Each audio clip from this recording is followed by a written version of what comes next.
पास ही अंधेरे में एक काली बिल्ली म्याऊं करके गुजर जाती है, जैसे वो इस पाप की गवाही दे रही हो।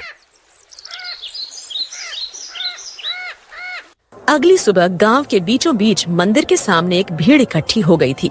हर कोई जोर जोर से बातें कर रहा था। माहौल में घबराहट और गुस्से की गूंज थी।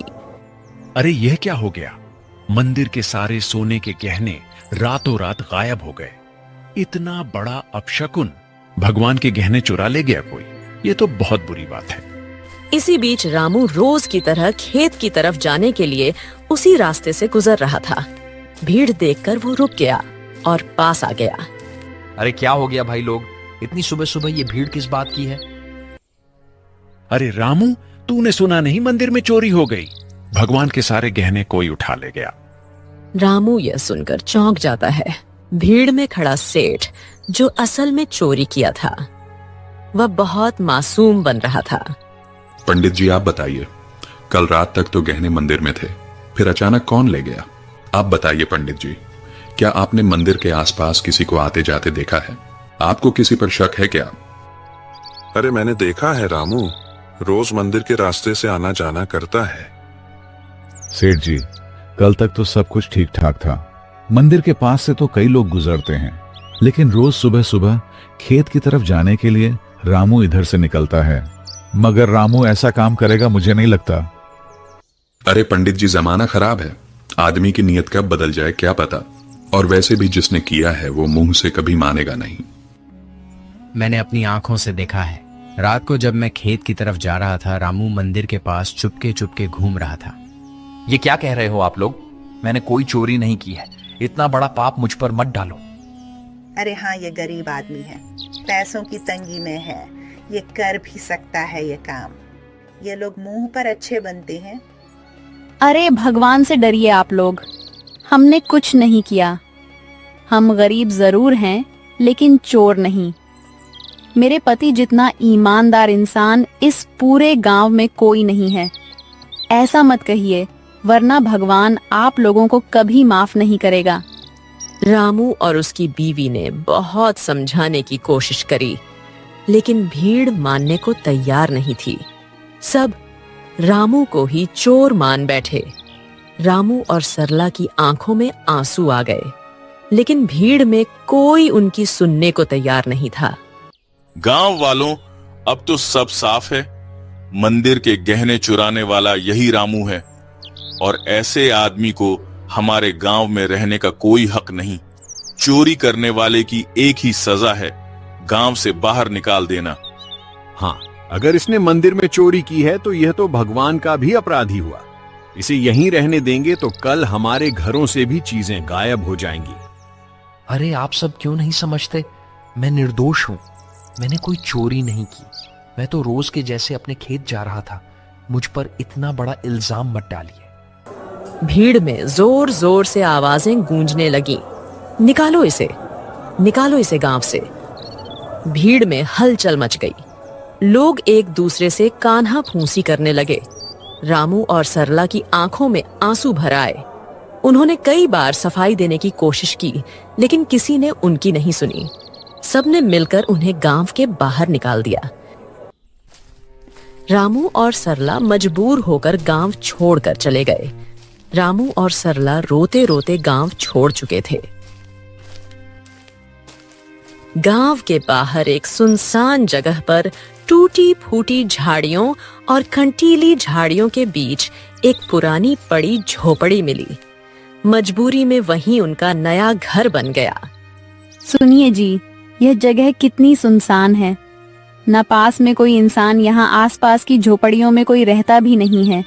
न खाने को कुछ है। अब हम क्या करेंगे? क्या करें सरला? जब अपना गांव ही हमें ठुकरा दे तो कहीं और सहारा ढूंढना पड़ता है।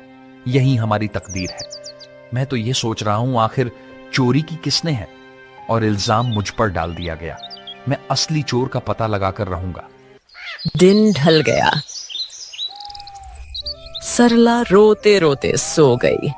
रामू सारी रात परेशान बैठा रहा।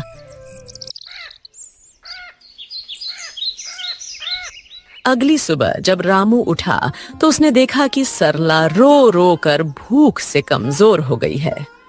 सरला, तुम यहीं रहो, मैं कुछ खाने के लिए लाता हूं, फिर अपने खेत जाऊंगा दूसरे गांव से होते हुए। तुम दरवाजा अंदर से बंद करके आराम करो। इतना कहकर रामू जंगल की ओर चल गया।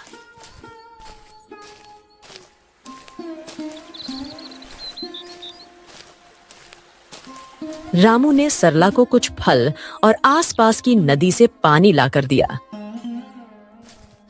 रामू दूसरे गांव से होते हुए अपने खेत जाने के लिए निकल गया। अचानक घने जंगल में सामने से एक साधु बाबा प्रकट होते हैं। उनकी लंबी दाढ़ी और वस्त्र उन्हें अलग ही आभा दे रहे थे। रामू उनके पास गया। बेटा, तू कौन है? तेरे चेहरे पर चिंता की रेखाएं साफ दिख रही हैं। बाबा, मैं इस गांव का ही रहने वाला हूं, पर अब गांव वालों ने मुझे निकाल दिया है। सब लोग मुझ पर चोरी का झूठा इल्जाम लगा रहे हैं। मैंने कोई चोरी नहीं की। रामू रोते रोते साधु बाबा को पूरी कहानी बताता है। सेठ का कर्ज, गांव वालों का इल्जाम और मंदिर से चोरी की घटना। बेटा, तेरी आंखों में छल नहीं है। तू सच्चा और साफ दिल का इंसान है। तेरी पीड़ा मैं समझ सकता हूं। ये दुनिया अक्सर गरीब पर झूठा इल्जाम लगा देती है, पर चिंता मत कर, भगवान न्याय करते हैं। असली चोर जल्द ही सामने आएगा। ये मेरा आशीर्वाद है। पर बाबा, कैसे? सब मुझे ही दोषी मान रहे हैं। गांव छोड़कर मैं और मेरी पत्नी यहां भूखे प्यासे पड़े हैं। कोई मेरी बात मानने को तैयार नहीं है। मैं कैसे साबित करूं कि मैं निर्दोष हूं? इस जंगल में एक श्रापित जानवर रहता है। उसने अपनी आंखों से असली चोर को देखा है। वही तुझे सच तक पहुंचने में मदद करेगा। पर ध्यान रहे, उस जानवर को ढूंढना आसान नहीं है। उसके पास जाना होगा, उसका विश्वास जीतना होगा, तभी वह तेरी मदद करेगा। श्रापित जानवर बाबा, वह कौन है? मैं उसे कैसे ढूंढूं? यहां जंगल में तो बहुत से जानवर हैं। वह एक श्रापित काली बिल्ली है। सच यह है कि उसकी आंखों ने वह दृश्य देखा है जो किसी और ने नहीं देखा। जा बेटा, उस जानवर को ढूंढ और उससे मदद मांग। वो बिल्ली तेरी जिंदगी बदल देगी। भगवान तेरा साथ देंगे। जा बेटा, सत्य की शक्ति तेरे साथ है। साधु बाबा रामू को आशीर्वाद देकर अचानक गायब हो गए।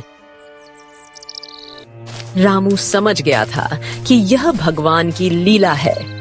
रामू तुरंत ही बाबा के बताए अनुसार उस बिल्ली को ढूंढने के लिए निकल गया।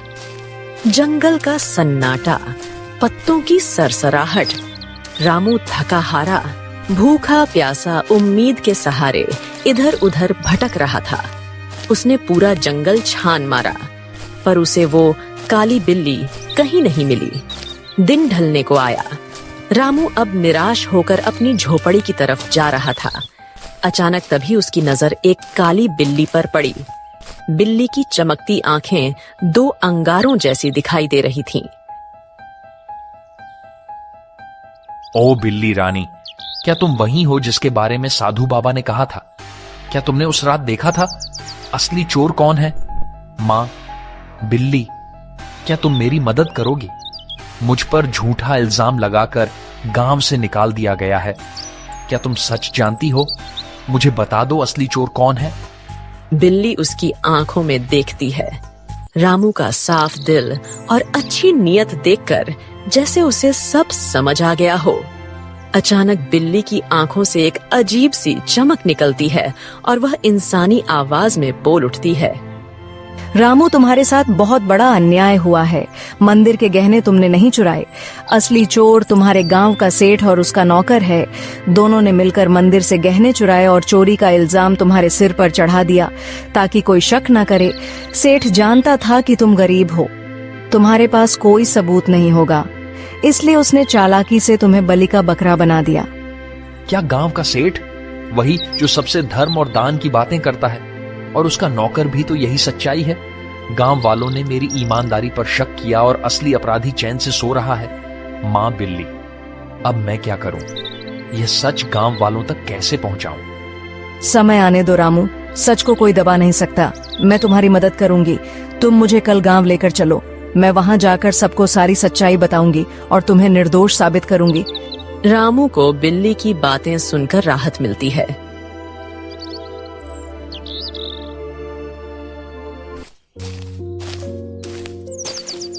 वह घर जाकर सरला को पूरी बात बताता है।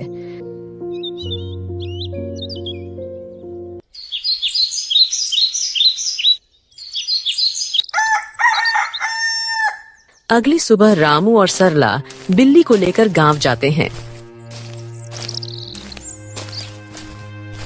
और सबको बुलाते हैं।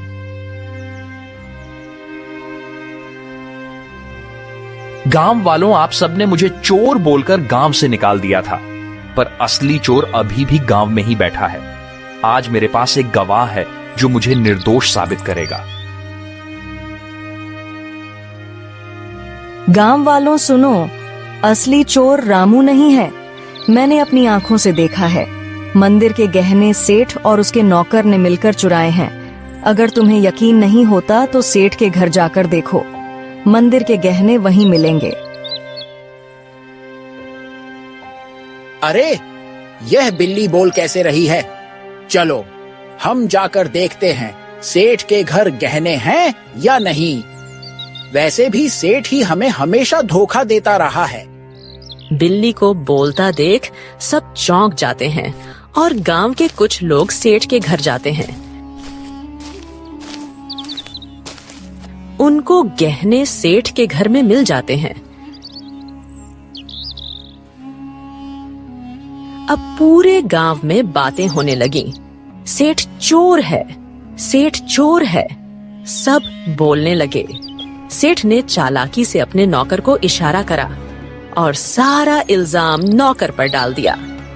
अरे नहीं नहीं, मैं चोर नहीं हूँ। ये सब मेरे नौकर की करतूत है। उसने ही चोरी की है। मैं तो खुद हैरान हूँ।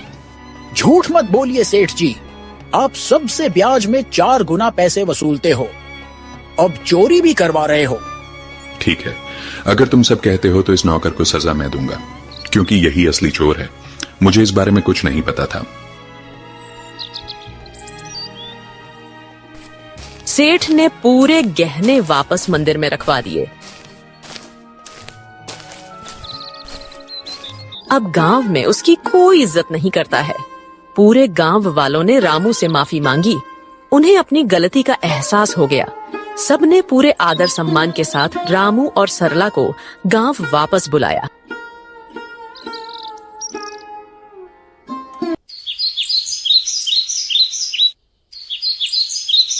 रामू और उसकी पत्नी सरला अब वापस अपने घर आ गए थे।